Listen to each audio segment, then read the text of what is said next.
Hola, ¿qué tal? Bienvenidos a este módulo de la motivación. Vamos a ver durante este pequeño recorrido que hablaremos de motivación un primer paso de intentar buscar una definición sobre qué es motivación, ¿vale? En un segundo recorrido vamos a trabajar sobre los diferentes tipos de motivación que vamos a poder encontrar y cómo la vamos a poder trabajar en nuestros alumnos.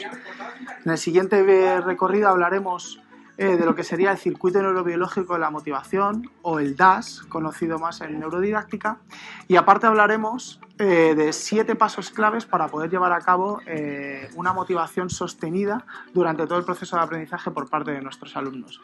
Y al final veremos un pequeño vídeo resumen donde hablaremos de todo lo que hemos ido trabajando y aprendiendo durante este módulo. Sin duda, tenemos muy claro que la motivación es algo tremendamente relevante y angular en el proceso de aprendizaje de cualquiera de nuestros alumnos. Pero muchas veces a los profesores nos asaltan preguntas de qué puedo hacer para motivarlos, cómo motivarlos, por qué están tan desmotivados. Bueno, pues recientes estudios en neurociencia nos empiezan a dar evidencias empíricas de qué es lo que podemos hacer y podemos llevar al aula para tener alumnos cada vez más motivados y poder llegar a tener un alumno con una motivación de logro que le acompañe durante todo el proceso de aprendizaje. Ahora os lanzo la primera pregunta. Me gustaría que contestarais a ¿qué es para vosotros la motivación? Así que si no te importa, darle al pausa, reflexiona, tómate tu tiempo y piensa qué es la motivación para ti. Este tema ha generado mucha discusión en un montón de autores que han estado investigando sobre este tema de qué es la motivación. Y han llegado a la conclusión de que hay 3 factores que son determinantes en este proceso de la motivación. Uno es la activación, otro sería la dirección de esa motivación y otro sería la persistencia sobre la motivación. Os dejo estas 3 palabras claves para que empecemos a profundizar en este primer vídeo de qué es la motivación.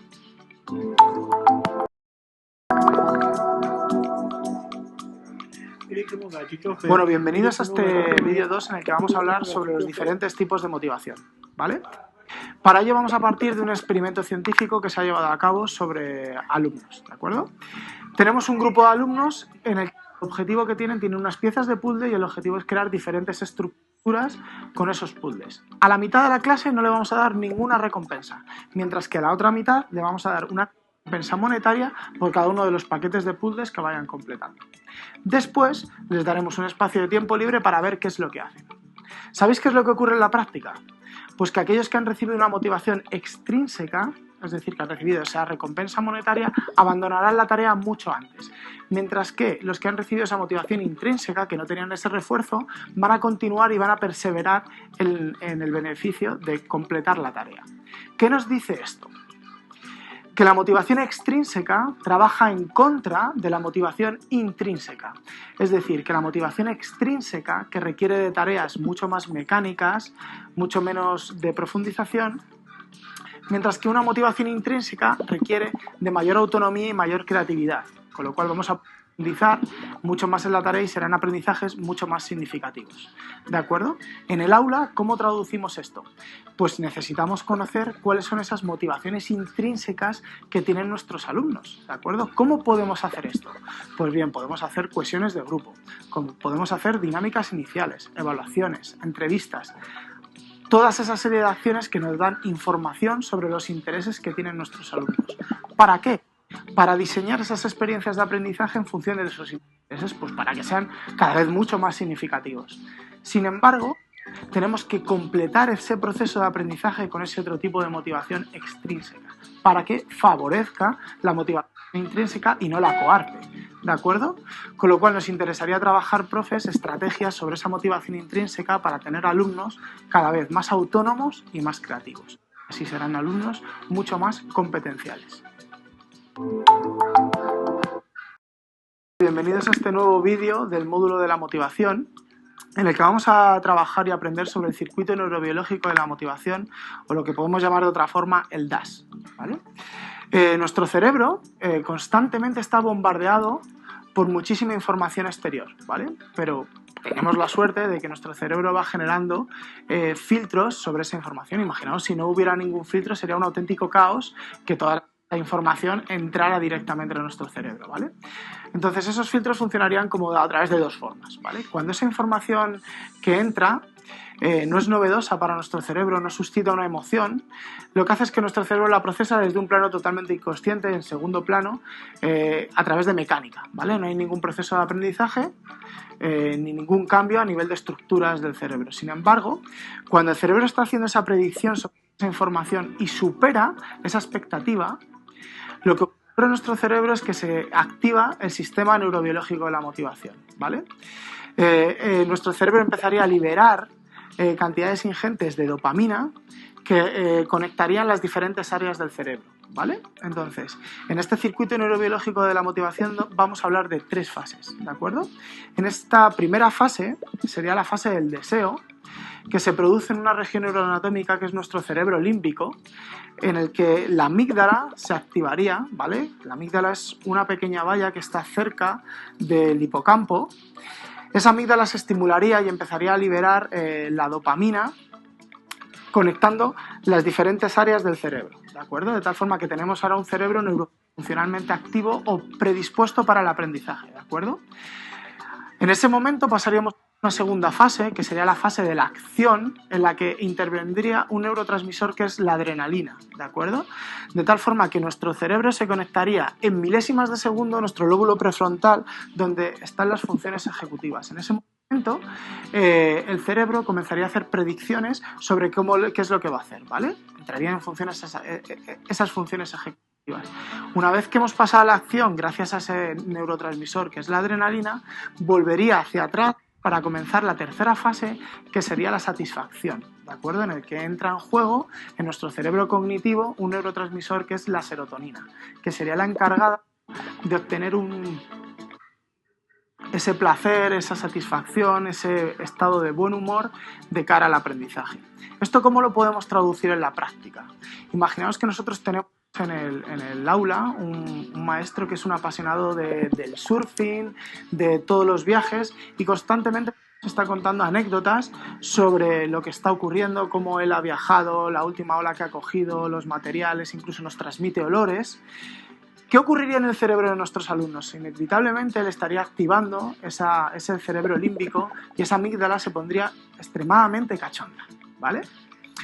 Conectaría nuestras regiones y nuestro alumno activaría su cerebro prefrontal y pasaría a la acción.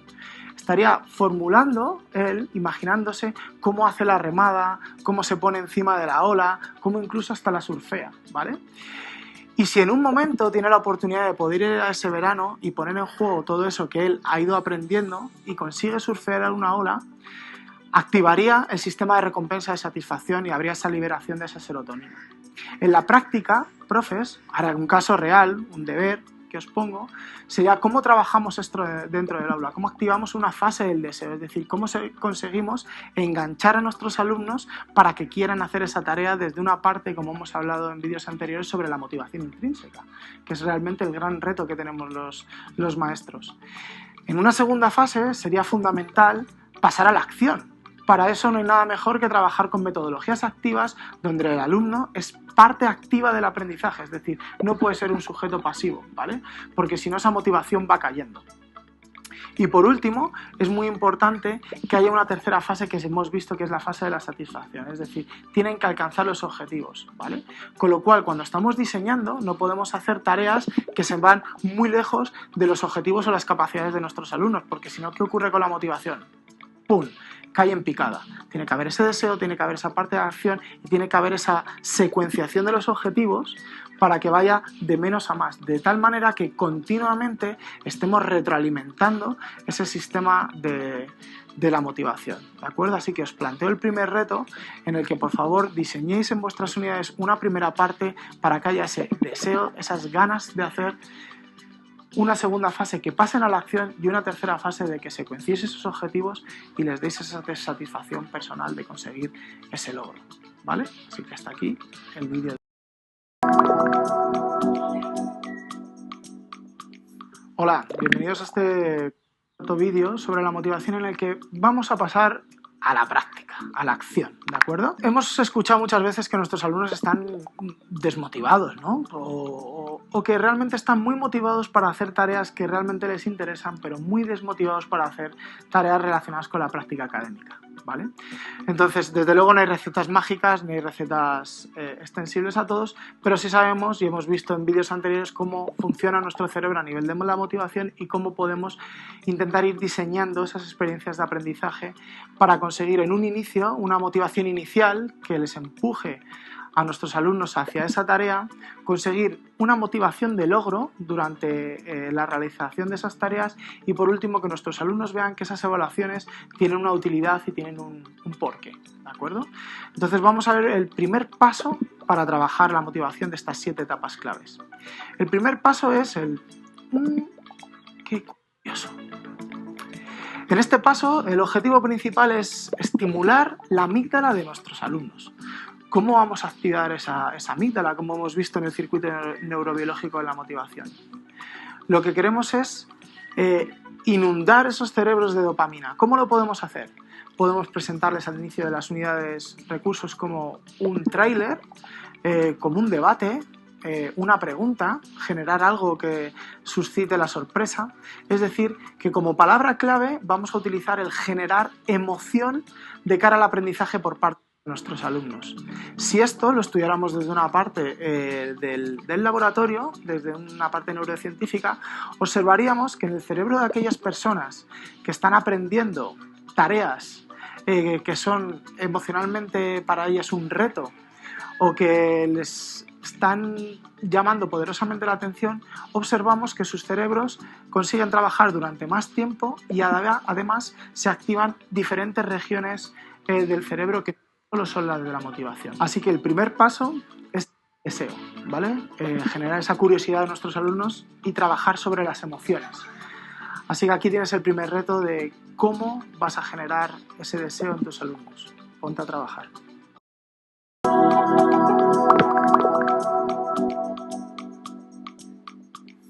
Aquí tenemos el segundo paso, en el que sería, esto me interesa. Para que los alumnos estén motivados ante las tareas, tiene que haber una parte de que esa tarea la entiendan y por otra parte encuentren el significado de lo que están haciendo. Para ello es súper importante, en este segundo paso, hacer esas evaluaciones iniciales para conocer qué saben nuestros alumnos sobre el tema que vamos a tratar, para que eso que hablábamos en el DAS, esos diferentes grados de motivación, de objetivos, secuenciación de objetivos, no perderlos. Necesitamos hacer evaluaciones iniciales, como por ejemplo hacer un debate, pasarles un cuestionario, hacer una lluvia de ideas, un mapa conceptual o utilizar herramientas digitales como puede ser un Kahoot, un Socrative, un Plickers, que nos permitan hacer esto. Con lo cual, en este segundo paso tendríamos como palabra clave, por un lado, los conocimientos previos de nuestros alumnos y que esos aprendizajes sean reales, es decir, estén vinculados con esas necesidades que tienen nuestros alumnos sobre los temas. Si lo analizamos desde el laboratorio, encontramos que aquellos alumnos que están estudiando o aprendiendo en un laboratorio, practicando, les cuesta menos inferir la información y con lo cual la van a almacenar mucho mejor en sus memorias a largo plazo que si tienen que estar infiriendo la información como puede ser a través de un libro de texto. Con lo cual aquí te planteo el segundo reto de este segundo paso y es que formules algún tipo de acción en el que consigas que esto les interese a tus alumnos a través de esa secuenciación de objetivos y de una evaluación inicial significativa.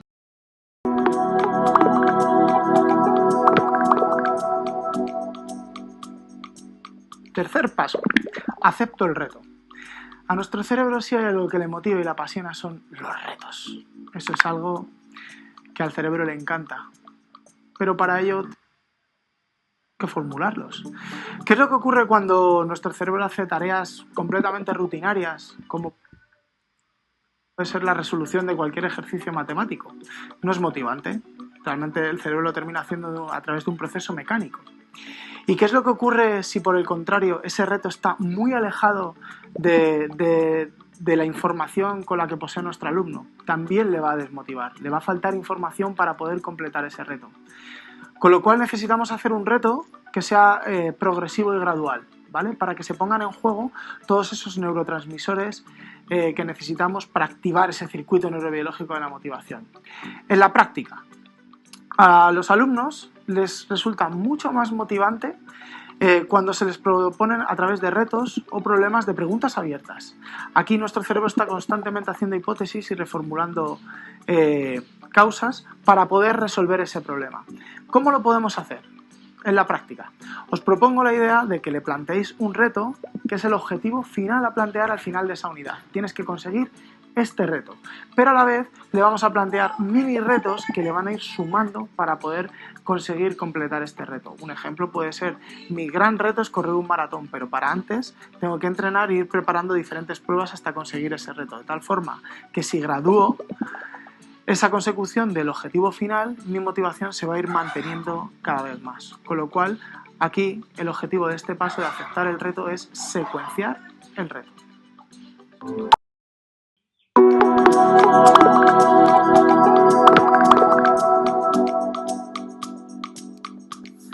Cuarto paso. Soy el prota. Este es el paso en el que nuestros alumnos están deseando que lleguemos, porque realmente es donde viene el cambio de paradigma educativo. Si tenemos a nuestros alumnos en una clase magistral, en la que lo único que hacen es estar sentados, recibir datos, no solo van a aprender menos, sino que van a aprender peor. ¿Qué es esto de aprender peor? Que sus conexiones neuronales van a tener menos consistencia que cuando lo hacen de una forma activa. ¿Qué quiere decir esto? Que es muy probable que ese aprendizaje lo pierdan y lo olviden entre 48 y 72 horas.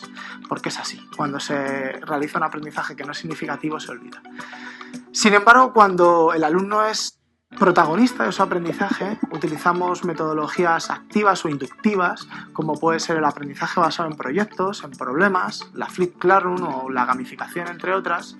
Estamos generando alumnos que van a ser más autónomos, más creativos y encima van a trabajar con mayor perseverancia en el tiempo. Y eso van a ser aprendizajes mucho más significativos, que eso es lo que perseguimos los profesores.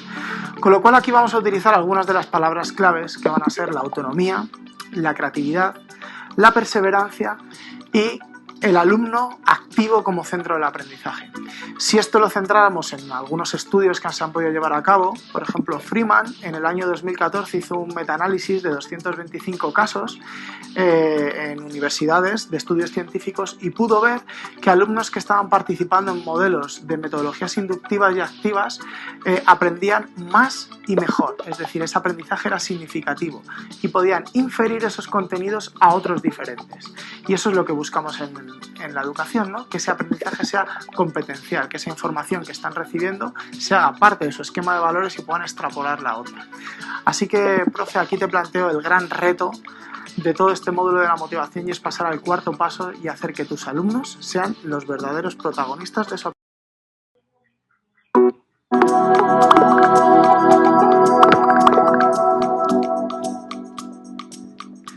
Quinto paso, progreso. Para conseguir que nuestros alumnos tengan una motivación de logro que perdure durante toda la unidad, es muy importante ir reconociendo y ellos vayan sintiendo que hay una cierta evolución en ese aprendizaje. Es decir, que van integrando la información novedosa con la información que ellos ya poseen en su cerebro. ¿Cómo se traduce esto a un lenguaje neuro? Lo que hace aquí nuestro cerebro es que en este quinto paso vamos a migrar la información de la memoria de trabajo, que es con la que veníamos trabajando, a las memorias significativas más a largo plazo. ¿Por qué? Porque el cerebro aprende de una forma a través de asociación. Es decir, la información novedosa ha entrado de una forma a nuestro cerebro que nuestro cerebro vincula con la información que ya tiene a largo plazo en el hipocampo. Y eso se va consolidando en las memorias. ¿Qué debemos de hacer los profesores para fomentar esta palabra clave que sería la mentalidad de crecimiento? Pues reforzar a nuestros alumnos no por sus capacidades, sino por la capacidad de esfuerzo que tengan, ¿vale? Es decir, vamos a utilizar el refuerzo positivo, vamos a elogiar el trabajo, vamos a premiar cada una de las fases del proceso en la que se encuentran, de tal forma que obtengan esa mentalidad de crecimiento para que sientan esa necesidad de ir aprendiendo constantemente. De tal forma que este quinto paso del progreso, la función principal es migrar la información novedosa a la información a largo plazo. Entonces es muy importante que aquí también debemos de cambiar la metodología. Hemos estado utilizando hasta aquí metodologías mucho más participativas porque estamos trabajando a través de la intuición y la creatividad con esa información.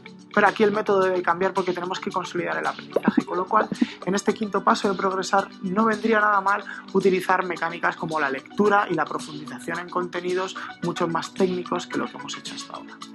Entonces aquí te planteo este reto de cómo vas a conseguir migrar esa información novedosa en esa información significativa que perdure en las memorias de tus alumnos mucho más de 72 horas y que sea profundamente significativo. Así que aquí tienes el gran reto de progreso.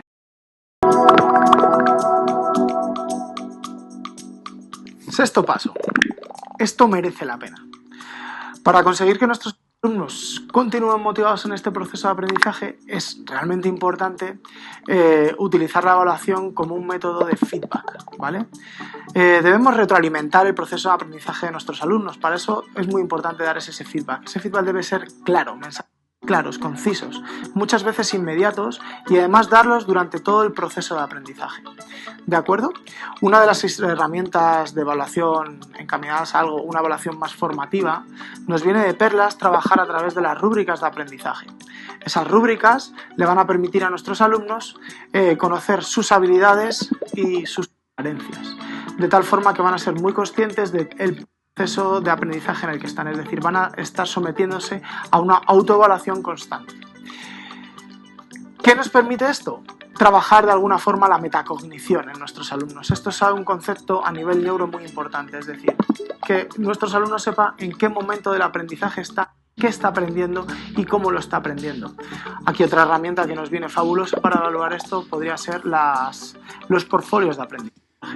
Con lo cual aquí las palabras clave que vamos a utilizar en este sexto paso son las rúbricas, cambiar a una evaluación formativa y el concepto de autoevaluación. Aquí es muy importante también generar estrategias de autoevaluación entre compañeros, es decir, modelos evaluativos 360 grados, donde todos se puedan evaluar durante todo el proceso. ¿Cómo podemos solucionar esto en un modelo de unidad didáctica tipo y tradicional? Pues quizás en mitad de la presentación de los contenidos parar y hacer una pequeña evaluación que les permita a nuestros alumnos identificar en qué proceso del aprendizaje están para poder reformular nuevas estrategias para poder alcanzar esos objetivos que le hemos planteado al final de la unidad o que consigan realizar ese reto con el 100% del éxito. Así que a generar estrategias para dar feedback y a ponernos las pilas con la Séptimo paso. Soy útil. Es de todos bien conocido que nuestro cerebro necesita recompensas en todos los periodos de edad, incluso en la adulta. Pues imaginaos lo estratégico que resulta cuando trabajamos esta recompensa con adultos y con niños. Es fundamental. El cerebro aprende fundamentalmente a través de dos cosas, de la interacción con otros a nivel social y de la imitación. Y aquí se ponen en juego las dichosas neuronas espejo. Y muchos os estaréis preguntando qué son esto de las neuronas espejo, ¿verdad? Bueno, pues estas son unas neuronas que se alojan en la región de nuestro córtex prefrontal, ¿vale? Como en esta zona más o menos de aquí.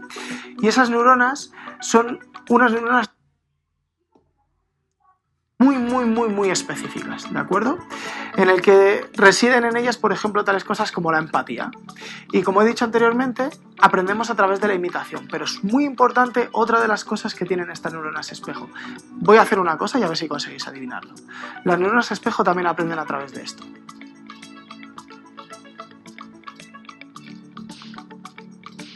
¿Qué he hecho? Sin duda, he pelado y me he comido un plátano.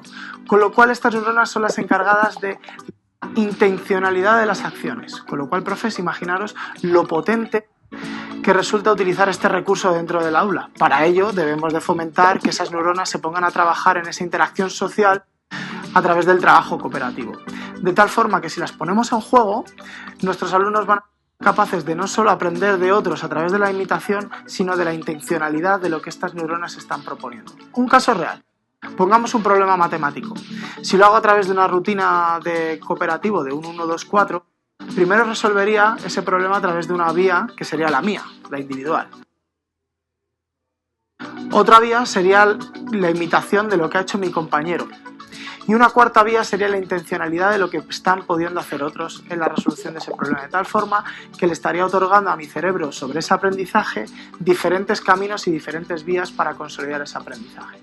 De tal forma que si esto lo analizamos desde una perspectiva de laboratorio con sujetos en estudio, podemos ver que si les hacen una resonancia magnético-funcional, cuando están en tareas cooperativas, se activan regiones del sistema de recompensa, de ese núcleo accumbens, de tal forma que conecta nuestro cerebro emocional con nuestro cerebro prefrontal.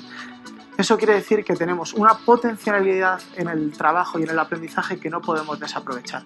Así que por eso, profesores, poneros manos a la obra y comenzar a emplear el trabajo cooperativo dentro de las aulas.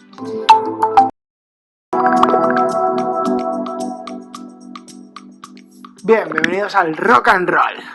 Vamos a ver ahora un vídeo que vamos a ver un poco acciones motivacionales. Os invito a reflexionar sobre lo que vais a ver.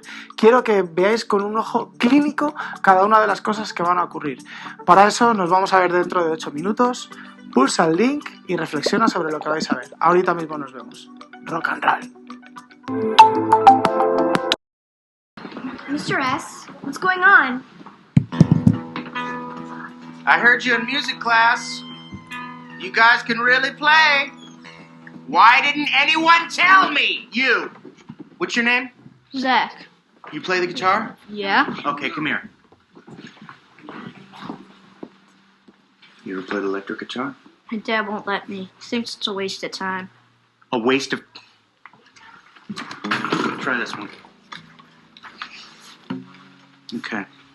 There's a guitar pick, and you pluck along with me, okay? If you can.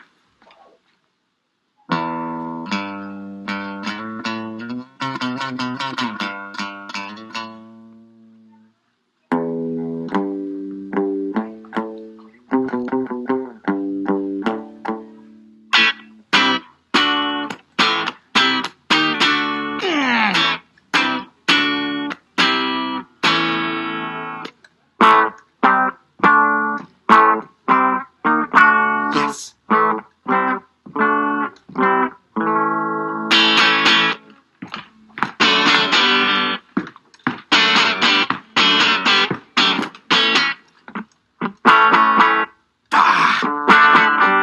Yes.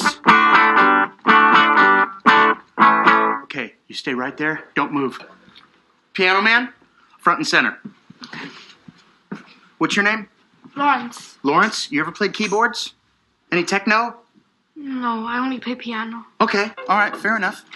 Try this out for me, okay? Just give this a try on my count, all right? 1, 2, 3, 4. Yeah. Yes. Come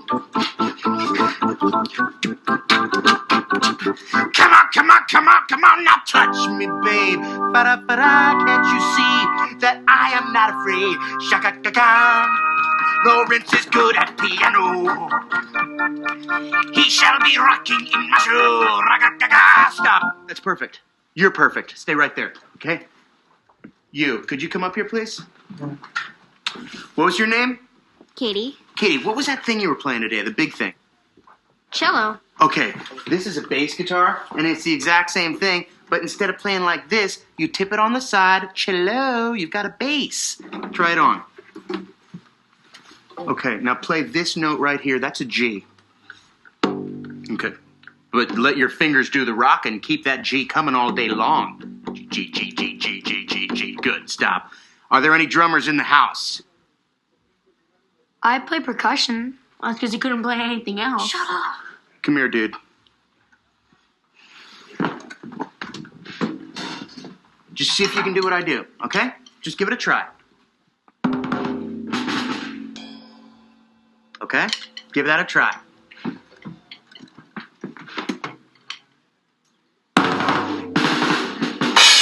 Okay! That's really good. Just stay right here. All right. Okay.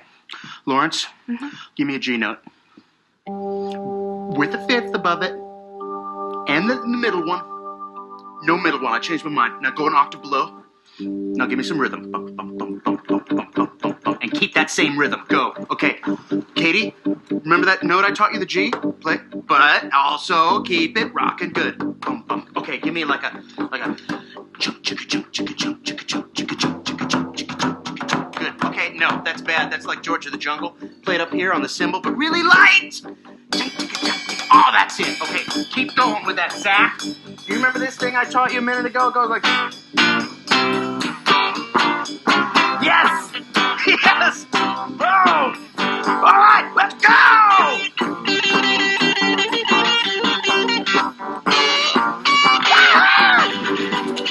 Oh! All right, stop. You guys, stop messing around. We got a lot of work to do. Okay, people, pay attention because I do not want to have to fail you. I thought you...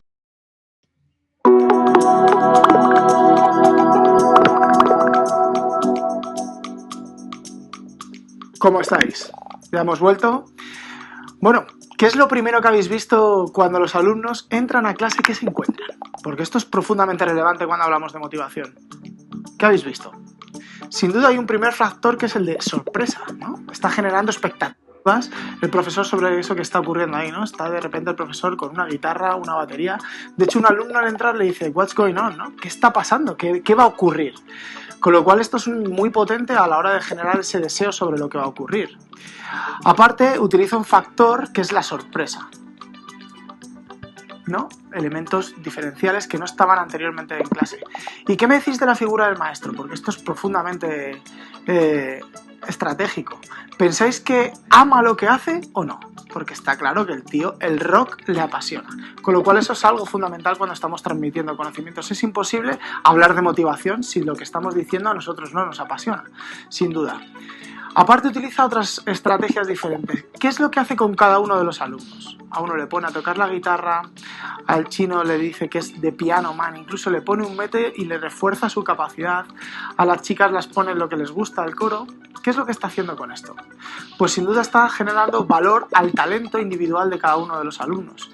Realmente si yo me tengo que embarcar en un proyecto es tremendamente potente que me vaya a haber desarrollado y que esa estrategia parta de la capacidad que yo tengo, ¿no?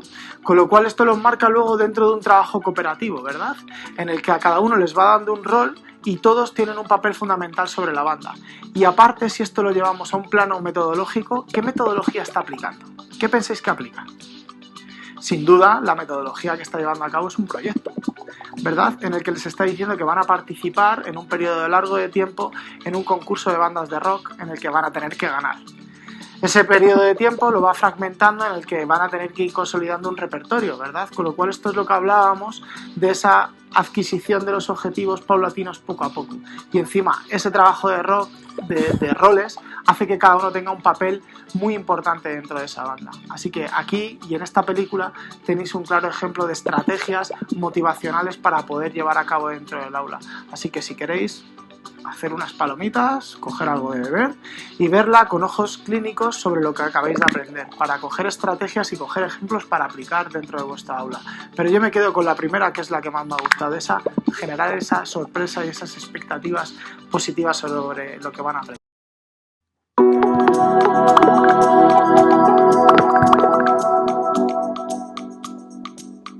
Bueno, bienvenidos al último vídeo, resumen sobre este módulo de la motivación, en el que vamos a hacer un poco de resumen sobre qué contenidos hemos ido viendo a lo largo de este viaje. Recordaros que hemos visto dos tipos de motivación. Una primera motivación que tenía que ver con las cosas interiores de nuestros alumnos y se llamaba, eso es, motivación intrínseca. Sin embargo, cuando esa motivación estaba reconocida a través de premios, era una motivación extrínseca. Perfecto. Después hemos estado viendo lo que sería el DAS, el circuito neurobiológico de la motivación. Y aquí os voy a hacer una regla mnemotécnica en el que veréis que las fases con los neurotransmisores correlacionan con la primera inicial. De tal forma que la primera fase que hemos visto ha sido el deseo y el neurotransmisor que se ponía en acción era la dopamina. Pasábamos a la acción y se ponía en juego la adrenalina. Tercera fase, pasábamos a la satisfacción y se ponía en juego la serotonina. Y aquí tenéis que formular diferentes retos para poder trabajar ese circuito neurobiológico de la motivación. Y también hemos visto los 7 pasos para poder trabajar una motivación de logro durante toda la unidad. En el primer paso es el qué curioso, que nuestro objetivo era estimular la amígdala. En el segundo paso era esto me interesa. ¿Cómo conseguíamos esto? Pues a través de evaluaciones iniciales que se ajusten a lo que los alumnos saben sobre el tema. Un tercer paso ha sido aceptar el reto. ¿Cuál era el objetivo de este paso? Secuenciar los objetivos que fueran alcanzables y graduables. Un cuarto paso sería soy el prota. Conseguir trabajar esas metodologías activas en el que nuestros alumnos sean activos y formen parte de su proceso de aprendizaje. Un quinto paso sería el progreso, ¿de acuerdo? Que vean que ese aprendizaje tiene una secuencia lógica. Un sexto paso sería esto merece la pena, ¿vale? Rúbricas de evaluación en el que ellos vean y trabajen a través de una autoevaluación y de una metacognición. Y por último, el séptimo paso, el ser útil, el trabajar a través del aprendizaje cooperativo para fomentar la neurofuncionalidad de nuestras neuronas espejo.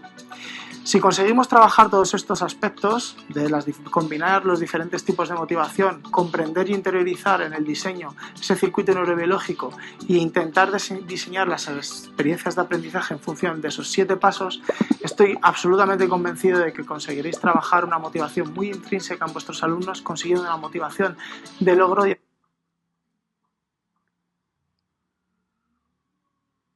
que tengan unos aprendizajes tremendamente significativos y tengáis alumnos muy competenciales.